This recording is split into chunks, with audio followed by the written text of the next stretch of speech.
Jake Hatch of Locked On Cougars, Drake Toll of Locked On Big 12. We come together on Monday. Mm-hmm. Sunday, you'll do a show, definitely, that releases on Sunday because this game is so late. Mm-hmm. If the headline is Utah shocks BYU, wins at Rice-Eccles Stadium, what went wrong? BYU turned it over a bunch. That's really the way that this is going to turn on its head. Now, Utah traditionally has been a very good team at turning opponents over. That's just kind of the hallmark of Kyle Whittingham's tenure at Utah. They routinely get pick sixes. They force fumbles, and they set their offense up in great field position, much like what BYU's done this season, Drake. But the season-long issue for Utah defensively is the fact that they have not been able to turn opponents over. So if they want to win this game, they need to get back to doing what they have done traditionally, and that is force turnovers and cause BYU to have to play catch up. Jake, I've heard the word luck a lot recently about BYU. Are the Cougars lucky?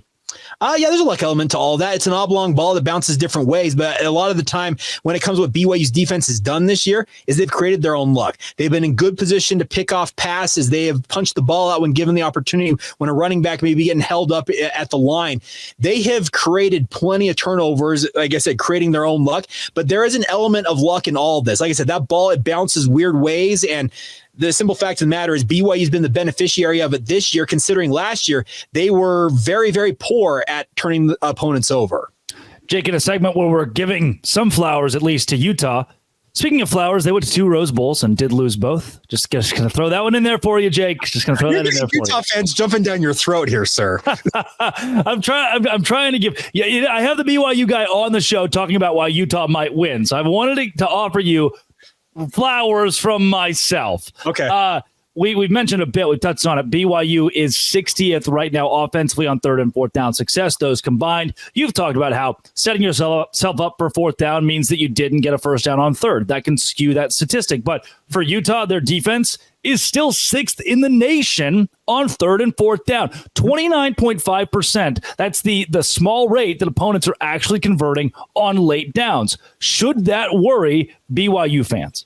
Absolutely, because you got to be able to sustain drives if you want to win this football game. And if you're going 3 and out constantly, guess what? I don't care how poor that offense is for Utah. If you can't stay on the field to generate points, you're going to have a tough time winning that football game. That's only going to embolden Utah in front of their home fans. This is a place, BYU fans, BYU players know how crazy of an environment Rice-Eccles Stadium is, especially when BYU is there in Salt Lake City. I've experienced it multiple times in my life. There are very few places like it in terms of the home field advantage, and you do not, do not want to give Utah any extra juice, as it were, and that would obviously be going 3 and out constantly. Jake, the opposite side for BYU and Utah, movable object meet stoppable force. We've already talked. BYU defensively, 75th in the country on 3rd and 4th down. Utah offensively, 122nd at converting on 3rd and 4th down. That is tough to do. 32.6%. Pretty darn bad. I just don't like who breaks here. It's tough to say, oh wow, BYU is going to certainly dominate that category because BYU is also not very strong on late downs defensively. They've got to, if you're speaking from the Utah perspective, they've got to win this. They absolutely have to stay on the field because I don't care how it comes from the Utah side of things. They just have to find a way to generate points. This is an offense that has been stuck in neutrals far too often. I know that Houston got a big upset this past weekend after beating Utah the previous week, but still, that's a game that Utah thought they should have had in the bag, and they still found a way to lose that game. They have scored 24 points the last 2 games combined. That is just a recipe for disaster. So whether it's Brandon Rose, whether it's Isaac Wilson under center, you need to get ahead of the chains. And that means Mekhi Bernard, Jalen Glover from the Utah side of things. They got to be able to continue to move the chains and keep that offense on the field. And yeah, even if it is you're getting 3 points, you got to build that confidence with this offense. It's been a slog for the Utes. So if they want to win this game, they've got to win that battle. But from the BYU side of things, the BYU defense, they've got to show that, okay, we figured some things out in this bye week. We changed up our philosophy on 3rd down, and we are not going to allow them to stay on the field. We're going to continue to force punt after punt after punt. And if they can do that, that's going to give BYU a major opportunity in this game. Jake, I think you said Utah scored 24 combined their last 2 games. 21. Oh, 21. Okay. 20. Isn't that? Yeah, it's even worse. You were trying to give them a little boost there. It's actually 21 points against Houston and TCU. They scored 19 against Arizona State, 10 against Arizona. So tough sledding the last few weeks offensively for the Utes. And that's because the greatest quarterback of all time, Cam Rising, has obviously been out. Jake, that said, I keep giving you reasons why Utah could possibly beat BYU analytically. And I want to throw that out the window because usually you do in a rivalry game. What about this rivalry gives Utah at least a fighter's chance? Because that's usually that word rivalry means that the underdog has some moxie. Well, we've talked a lot about luck on today's show already. There is a prevailing notion amongst a subset of BYU fans that I know very well that they talk about Ute luck, Drake, and they have talked about it for that 9-game win streak that Utah had during the 2010s. They talked often about there was a pick six, or there was a baffling turnover, or a blocked kick. Something crazy happened to help Utah win a game against BYU, and it felt like BYU might break through. That luck, if it shows up in this game, it's going to be a much needed element for Utah to spring an upset over the 9th-ranked Cougars, because they want nothing more than to re-energize their season. And the best way to do that is to break your rivals' perfect season, push them to 8-1, and then push yourself back above 500 and get yourself within a game of bowl eligibility. That's a way to re-energize your season, and that's what Utah's got to be focused on this week.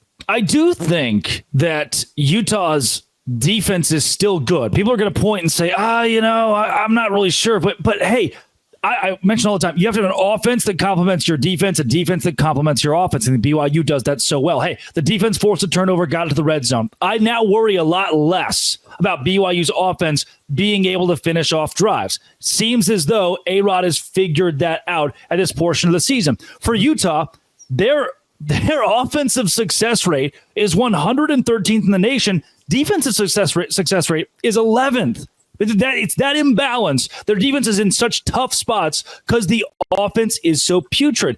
Jake, with that being said, with the analytics showing that BYU should win by 16 on paper, if you lose to this team, how devastating is that for Kalani Sitake and company? Oh, it's going to hurt. There's zero doubt about that. It will be one of those ones that stings, because you look at, as you mentioned, the disparity between that offense and defense. Utah's defense has held their team in every game. Despite this 4-game losing streak, that defense has held every opponent down. You mentioned the fact that so it's 19, 10, 7, and you said 14. That's an average of 10 points per game on average, if my math is correct. Maybe a little north of that. Don't do math on there. I learned that many, many moons ago. But regardless, the defense has held Utah's team in these games. The offense has absolutely failed them in every facet of it. So, yeah, if speaking from the BYU perspective, it would be absolutely crippling to lose a game of this magnitude.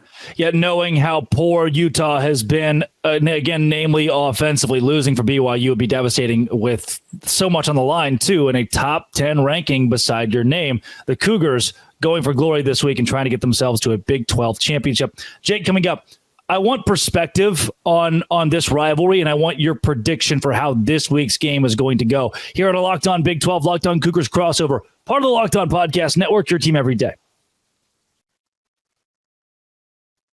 Today's show is brought to you by Z-Biotics. Z-Biotics saved my Halloween night. Now, look, I don't drink a ton, but Z-Biotics pre-alcohol probiotic drink is the world's first genetically engineered probiotic, and during Halloween night, I was like, I want to have 2 or 3 beers, but I have a flight at 6 a.m. tomorrow, and I don't want to feel bad. Would I feel bad? I don't know. I'm not going to risk it. I'm going to take Z-Biotics. It was invented by PhD scientists to tackle rough mornings after drinking, and here's why it works. When you drink alcohol, it gets converted into a toxic byproduct in the gut. It's this byproduct, not dehydration, that's to blame for your rough next day. Pre-alcohol produces an enzyme to break this byproduct down. Just remember to make Z-Biotics your first drink of the night. Drink responsibly, and you'll feel your best tomorrow. Go to zbiotics.com/LockedOnCollege to learn more and get 15% off your first order when you use Locked On College at checkout.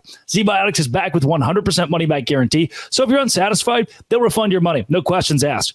Head to zbiotics.com/LockedOnCollege. Use code LockedOnCollege for 15% off at checkout. That is Z-Biotics.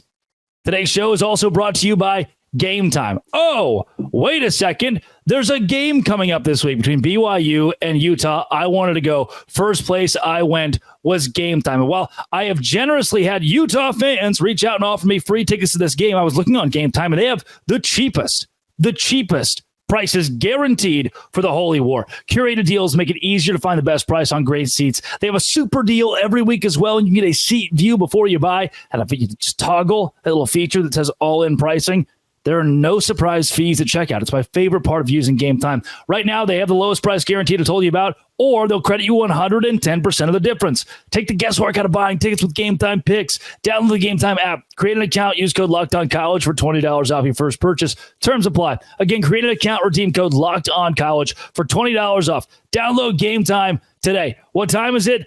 It's game time.